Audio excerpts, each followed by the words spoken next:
Well, hey everybody, Wes McDonald here for another episode of Level Up Live. And as always, I'm here with my good buddy, Kenneth Edmonds. How are you, Ken? I am fine. It looks like it's going to be a great day today, so I'm in good shape. It sure does. And it looks like you're going to have a great day somewhere, which is not at home by the look of that background. Definitely not at home. I am sitting on the Queen Mary 2 in the harbor and Boston. Well, that's getting great. Ready to go off and putz around the city for a while. Maybe walk the Freedom Trail today. Well, I'll actually be down in the Boston area in 2 weeks. So not next week, but the week after. I'll be visiting with a client there. So looking forward to that. Get your notes on the Freedom Trail.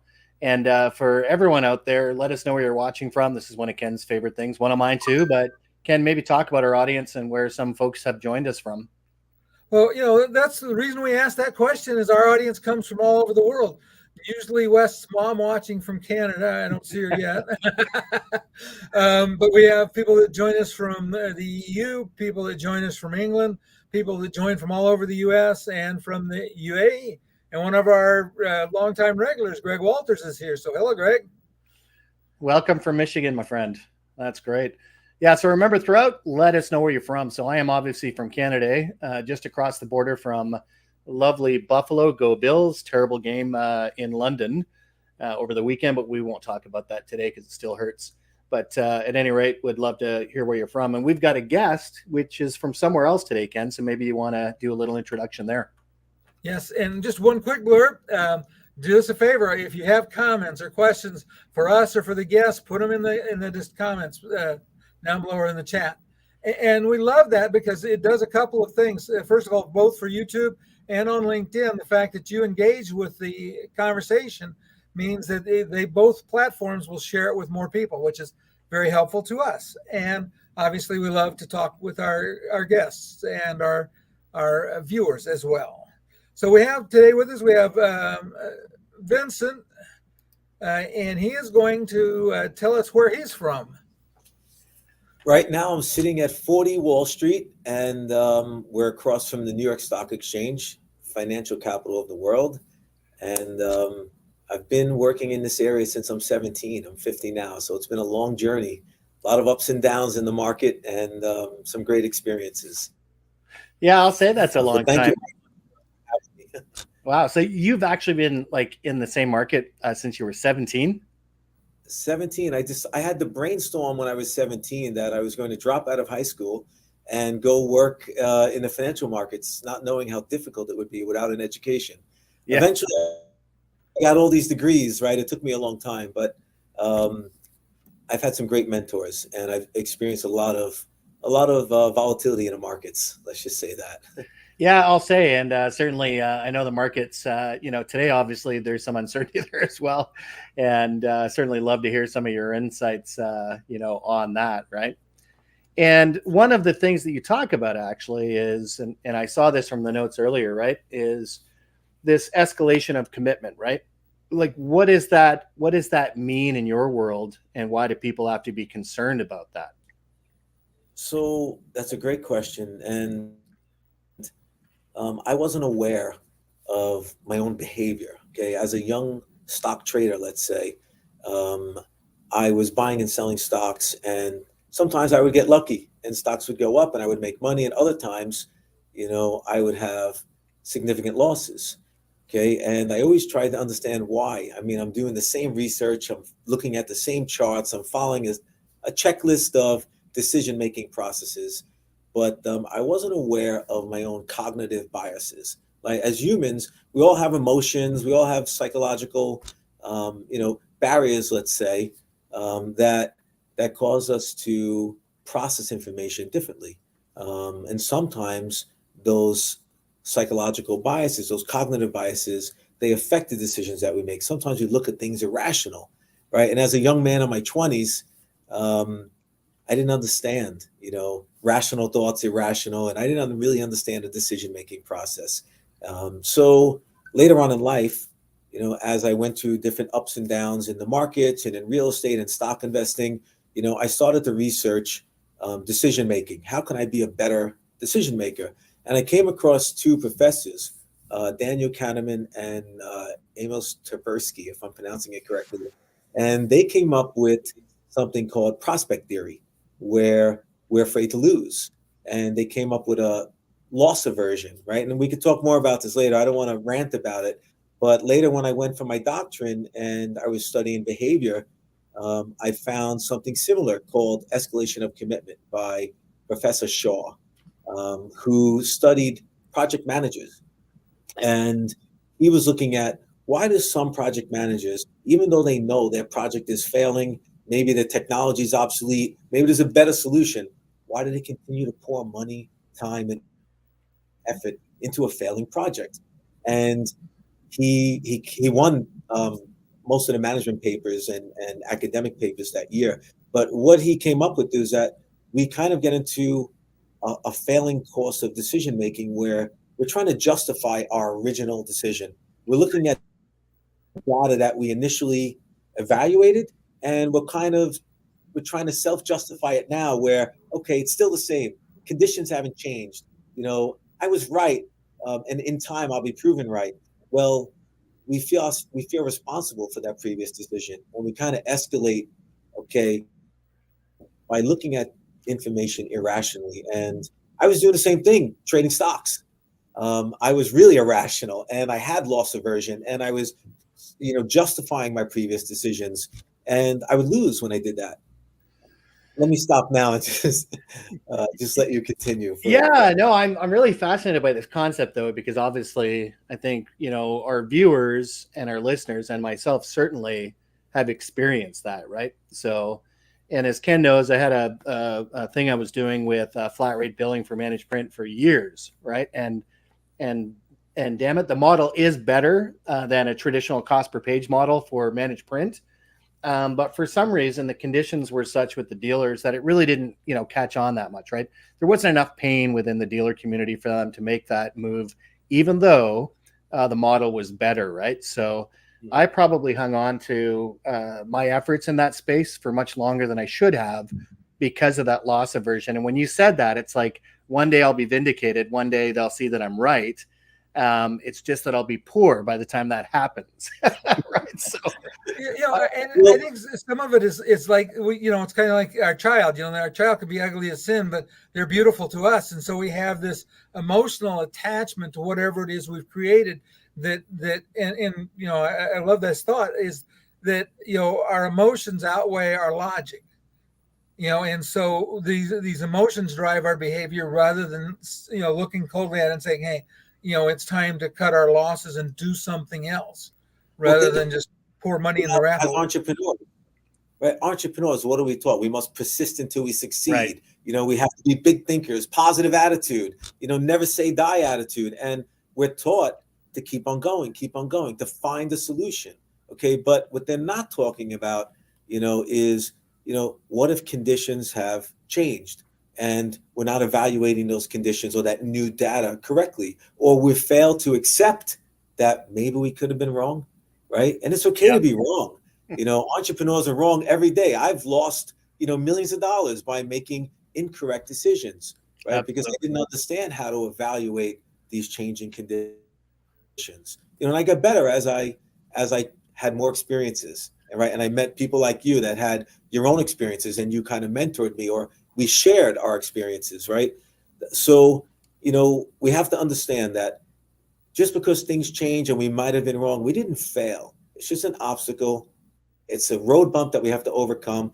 But if the light at the end of the tunnel there's not enough light and it closes, we have to understand that we may have to shut that initiative and move to a different path. I love truisms, right? And what you said there, someone actually that is a mentor and a friend of mine, Michael Cousins, was talking about failure, and he said, "No, brother," he says, "you either win or you learn. You never fail." Right? And absolutely, I love that framing of it, right? But this concept, as you mentioned it, that if I'm speaking with somebody now about a model, another great example that somebody gave me on this was, they said, why didn't Beta win against VHS? Do you remember those days? So you're close to my age. So when, Beta and VHS, for all our younger viewers, it's a technology called videotape, which was a thing that we used to watch movies on before streaming existed. And and before VHS, DVDs, Yeah. before Blu-ray, before streaming. but VHS won, right? Like it won out, and even in those younger days, because I've always been in technology, I was like, beta is way better, like as a technology, right? So, for the quality of the video, for everything else, right? But what I failed to realize was that VHS, because it was open, right, that they didn't have to pay licensing rights for the technology like everyone that used beta did. That killed them. And people that were on the beta train, for too long, they lost a lot of money because they thought it was better. So I guess that's one thing I'd throw out there too, right? Is that sometimes this idea of escalation of commitment because we think something is better, that's not always the deciding factor, right? Think about the businesses that if they would have just saw the changing environments, they would still be here. Think about Kodak. Okay. Oh. Think they had such a jump start, right? They were right there. They just didn't see the changing environment. What about Blockbuster Video? Okay. They didn't see the writing on the wall. They tried to adapt, but it was already a little too late for them. And then there was a collapse. And you could go on and on and on. There's so many stores, and businesses that have been shut down by these disruptions, right? Because depends on how you mentioned framing, right? Now, if you look at Kahneman and Tversky's, research, they talk about loss aversion, but they also talk about how things are framed. If it's framed in a positive light or a negative light, we have a tendency to continue if things are framed in a positive light, even though it may be a negative situation. So that's really critical, the framing and how we see things.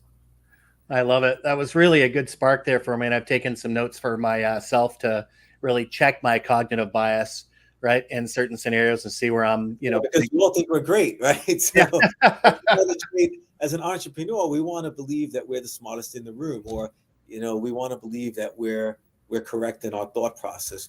My solution to that is surround yourself with better people. Surround yourself with smarter people, ask questions, because those better people, they're going to elevate us and they'll make us better in the end. Amen to that. Absolutely. I've actually got a group, and that group is literally influencers that impact me on a regular basis because you learn so much from those people, right? So, amen. And that's why what you're doing here is, it's such an important, part, right, for young entrepreneurs, even experienced entrepreneurs, because, it could be just one thing you said, that just sparks that thought, right? Because entrepreneurs are big thinkers, critical thinkers. We like to dream, right? So sometimes we need that little spark to our fire, and I could just imagine people in their lives. So, amen to you, and keep on going. Yes. Hey, listen, in respect, I want to keep the train moving along here, or in Ken's case, the ship in Boston.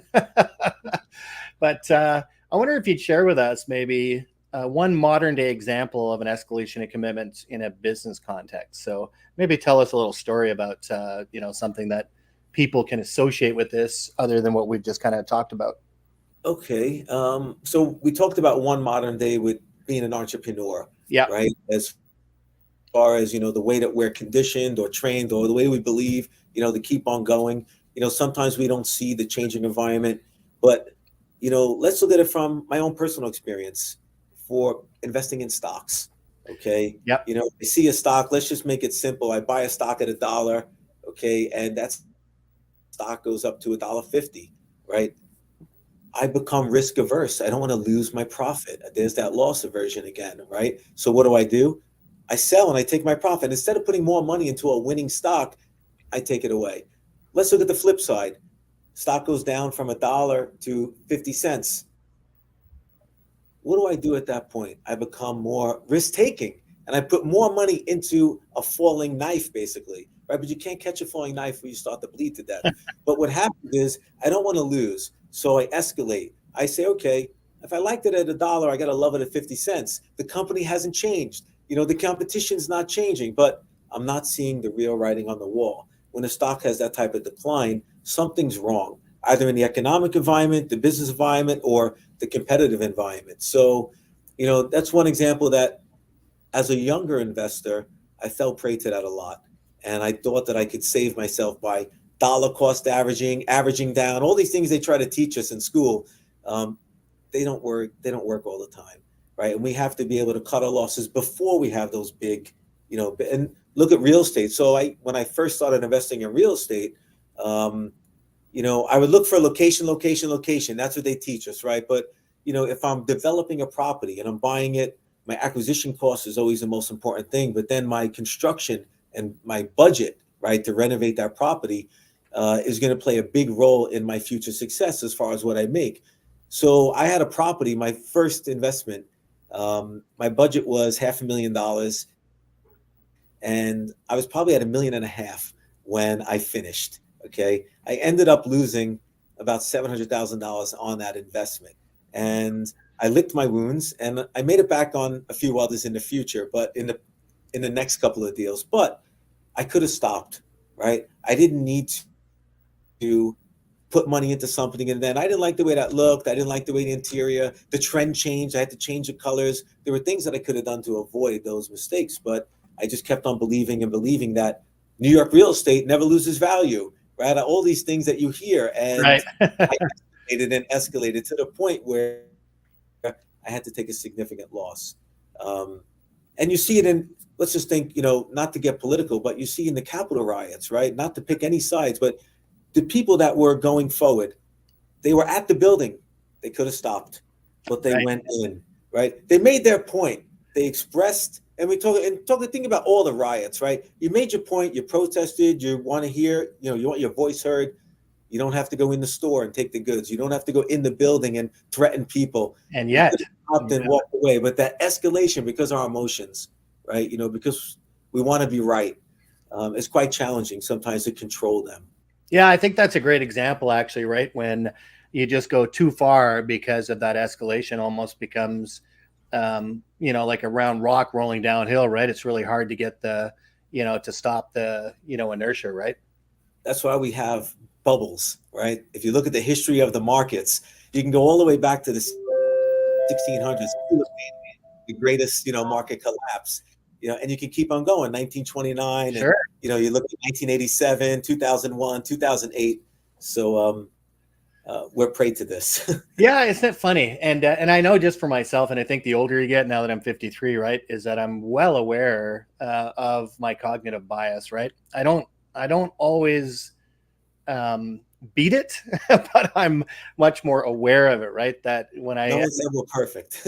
Yeah, but it's really fascinating, right? And I know that I guess I'll give another example of cognitive bias, right? So let's say that you've, like you mentioned, a real estate investment, right? And let's say you buy a place for $500,000, you put in $70,000, right? And you feel that because of that investment, that the minimum dollar you can accept for that, regardless of the market condition, is $570, right? So that is probably an escalation of commitment, which is wrong unless you're willing to sit on it for 10 years or something, right? I don't know, but sure. Yeah, because it happens on both sides, whether you're a buyer or a seller. When we're a seller, we have sunk costs, right? That's that 70,000. Right. That's our sunk cost, and we don't want to lose that money that we invested. And if we put moldings and colors and certain marbles and stuff, we feel like the value is there. Yeah. Fortunately, we can't really dictate what a market is willing to pay, right? And we have to understand that some people may not cherish those marble or those colors that we put in there. So it's challenging. Really challenging. It's interesting because it's not just real estate. I got to think that in in the stock world, there's buyers and sellers markets too, right? When the temperature, if you're looking at a bull market versus a bear market, et cetera, that these fluid changes, which actually take over kind of almost like a whole cognitive psyche in a market, right? Like, Sure. Wow. Then you have herd mentality, right? Where people follow, groups, right? We follow others, and we don't want to miss out. If someone said, I'm making a lot of money in the markets, we want to go forward. It's hard, right? So you have to take the emotions out of it, which is challenging. But what I've learned to is at least think before I act, control my emotions, try to make sure that if I made a decision, has the data changed? Am I looking at it correctly?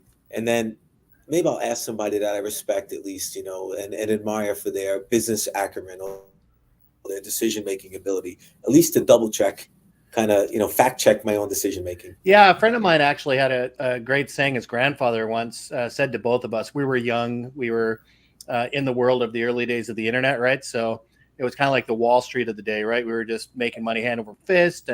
But of course, then the problems came, right? Like, as the market started to get towards the dot bomb, and his grandfather, listening to us stress and, talk about things, was laughing and said, let me ask you this. When you have grandchildren one day and they're sitting on your lap and they say, can you tell me about your life? Tell me a story. Are you going to tell them about this? And we were like, no, of course not. That's ridiculous. And he said, so stop making such a big deal about it. Right. Like, it's, you know what I mean? Like that kind of perspective that people can give you to depersonalize it. Right. Yeah. Wow, that's yeah. great. I like that. I'm going to remember that. It's a great one. Right. And I wish I could take credit for it. But like I said, just a very wise old man. Right. I wonder, maybe we can start talking about some of the red flags that businesses miss that can lead to this, right? Because usually when people talk about things unraveling, it starts with a few threads, not a big tear, right? So what are some of those red flags, those threads that they should be looking for? There's a lot of red flags when I think about it, because, when you have a struggling project, right? Or a department, even maybe you're a supervisor in a department, or some product that you are manufacturing and selling.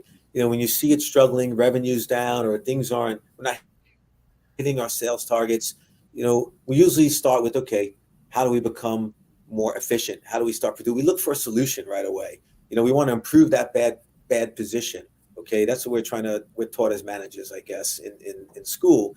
We don't want to accept that we're doing poorly or we're at a loss, right? But what I see in some of the managers that I mentor, they fail to look at maybe their previous decision and the environment that they were in when they made that decision, right? And then fact checking it. Okay, is the environment the same? Have my goals changed? Have my values changed? Right? So I always say the red flags are the changing environment, right? That's one. Our own failure to accept change or accept that things may be different.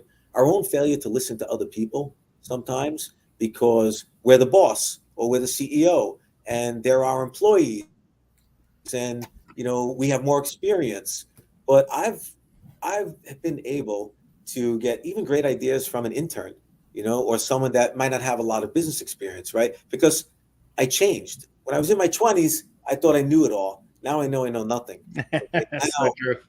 Now I want to be a sponge and I want to get ideas from a diverse group of people. I want different backgrounds, different experience, different ethnicities, different walks of life, because then we have eyeballs that can stretch, 360 and we can see it all, right? So the red flags, not really kind of monitoring, every quarter at least what's going on in your business environment, the world environment, not asking questions of people and yourself, not being able to really have an open mind, to changes, right? Those things kind of, and if revenue is going down, a stock is going down, and it's consistently we're losing money. I can't pay myself a salary as a CEO. Something's wrong, right? That it's just going to get better because it might not, right? Yeah, I wrote this one down and put it in the notes because I think it's such a good one, right? That, I think it's an easy red flag for all of us to try and self-monitor for, right? And am I asking enough questions? Do I really have an open mind, or am I just focused on, being right? So yeah. I really like that one. It's a nice way to say, am I asking enough questions, or is my mind open enough? And I became more successful when I asked more questions. I became a better leader even when I started asking the people that trusted me with their careers, working with me. When I started asking them questions, it really is. It's mind altering sometimes because it opens your mind. Amen. Yeah. And Ken, you were going to add something? Yeah, I was just going to say, it's very similar to what we, because we go back to our journey with flat rate, because it was a better solution. It was a better mousetrap. Yes, it was. But a lot of times people had this tunnel vision. We've always done it this way. We're not going to change. And I think maybe that is, kind of tied into what you're saying is we get in I talk about you get in a rut sometimes. And if you dig it deep enough, what happens is you've got a grave, because you get trapped by the walls in your mind, and you don't look outside and say, hey, how could I do what we're doing, but let's make it different. What could we, how could we improve it? In fact, when I worked at major corporations, the answer I hated more than anything else is you ask them why they did something. Well, we've always done it this way. And I'm like, that's not a reason. That's probably a sign that it's wrong. To adapt and change, very hard. Especially in my industry, the financial, like investment banking, financial services industry, everyone's taught the same way in school, how to evaluate an investment opportunity, how to evaluate a stock. And, the world has changed dramatically, like since I was a little kid. And, we're so connected globally, right? And the competition is fierce all over the world. So, we have to be quick on our feet, and it's challenging. It's really challenging. Some of those old methods, they don't really work right now. So we have to continually keep on creating more knowledge for ourselves and adapting. Yeah, I was just thinking too of what was it, Kenny Rogers, the gambler? Is that right? Yeah. No one to hold them, no one to fold them, no when to walk away. No when to fold them. Yeah. Right. No when to When we run. had Dad, we would sing that to him because he always wanted to keep on anteing up. He can never win, but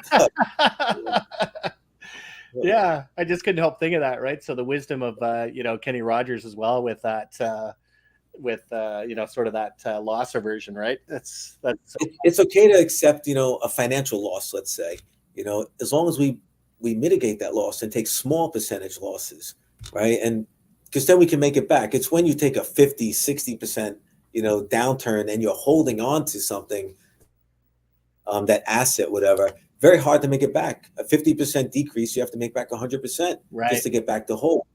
A 7%, 6% decrease, you can fight and you can win. Eventually you can get back to where you need to be. Yeah, I love that you mentioned that because I think a lot of folks may not be familiar with that, but it's the same in the business world, right? That if you're selling something for $100 and your cost is $50, right? Then that loss basically means you have to kind of double your sale to get ahead for the next one, right? It's hard. It is hard. I love it. Yeah.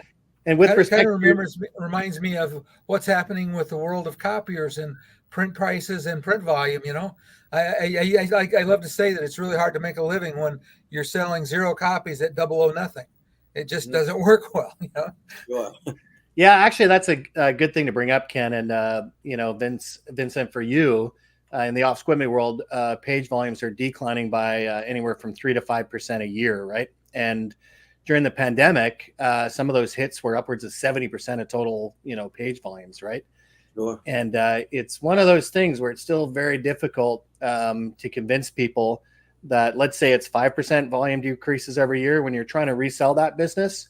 If someone's investing in that business, they're looking not at the next 5 years, which they're buying because they're probably going to resell it. They're looking 10 years out. So what is 5% times 10? That's 50% loss in the business in 10 years is what they're looking at, right? It's I digress, but it's one of those things, right? Like that you cannot be, so focused on the thing because what you've done your whole life, or it's my baby or whatever, to look at the business realities, right? And entrepreneurs, when they start their business, that's their baby, right? Their sunk costs of the time, energy, money they've put into that, and it's hard to think differently and let go sometimes. It sure is. Yeah. Appreciate that. And listen, so you want to tell us real quickly about your book? And we'll see. So I wrote the book because a couple of things. One, that's my thesis was on escalation of commitment and loss aversion. I combined both of these issues because they really made sense together. And I wrote my thesis, and they gave me a doctorate. I passed the evaluation. I got lucky, maybe. But I wanted to write this book because escalation of commitment touches lots of facets of our life, different aspects of our life, everything from relationships to our education to our political world. You see how we can't even have two parties that are supposed to be fighting for us as humans and Americans, right? They can't get along. They escalate their arguments. They escalate instead of trying to work out a middle ground, right? They'd rather win because they don't want to lose, right? So they escalate and they escalate until they shove it down your throat. Look at even relationships. Why does someone stay in, a dysfunctional relationship, a bad relationship, when you could easily walk away because of the time, the effort, the sunk costs, let's say, in that relationship. Education. I just interviewed somebody yesterday for a position here as an investment banker, and I listened to this young person tell me, that they went to school for 4 years, and after the first year, they knew that this wasn't a degree for them. And I'm like, well, why didn't you just transfer? Right? It's only the first year. It's not such a big downside. And they didn't, because their parents were pushing them to go into a medical field, and they just didn't. They didn't score well on their test. They didn't like that field, but they went all the way through just to please their parents, and then they decided that finance was their career. Wow. Right? So the escalation touches a lot of aspects. In the book, I cover like 10 or 12 different things that escalation affects, and I try to give a broad explanation. The reason why is because I want to help people. Right? We can't just go through life thinking got to make money. Yes, money solves a lot of problems, gives us a lot of happiness, gives us a good quality of life, but it's not everything. If we don't give back to people, if we don't give back to our community, to those less fortunate, if we don't try to feed the poor or educate the people that want an education, why the hell are we here? What's our purpose? Right? So I wrote this book as a first start just because this has affected lots of parts of my life, and I was an investor that had these problems. I was someone in relationships that, maybe I should have exited. I made poor decisions with my education early on in my life. And, I corrected it later. But I think it touches a lot. And if I can just help one or two people be aware, maybe I made a difference. That's the point. What a great way to finish today. And I cannot thank you enough for that perspective, right? That this is not just about this escalation of commitment in our work, but in our lives and in so many things, right? So what an absolute pleasure to be able to speak with you today, Vincent. The pleasure's all mine, and I want to thank you very much for allowing me to be part of this wonderful podcast that you have. And keep on going, guys, and hopefully we can share some business experiences. And to your guests, your audience, if they want to reach out to me, they have any stock questions, or they want to talk about investing, I'm always an open book. And I'm here as a friend. That's right. And I did make sure, I'll just put it up one more time, that you can go to Vienna Cap. Oh, there's just Kenneth. What did I do? You can go to Vienna Capital Partners, and that's viennacap.com. So make sure you get out there and have a visit. And for everyone that joined in today, I cannot thank you enough for another week. And as I always like to say, until next time, keep learning. And Ken? Keep leveling up. Good luck, everyone.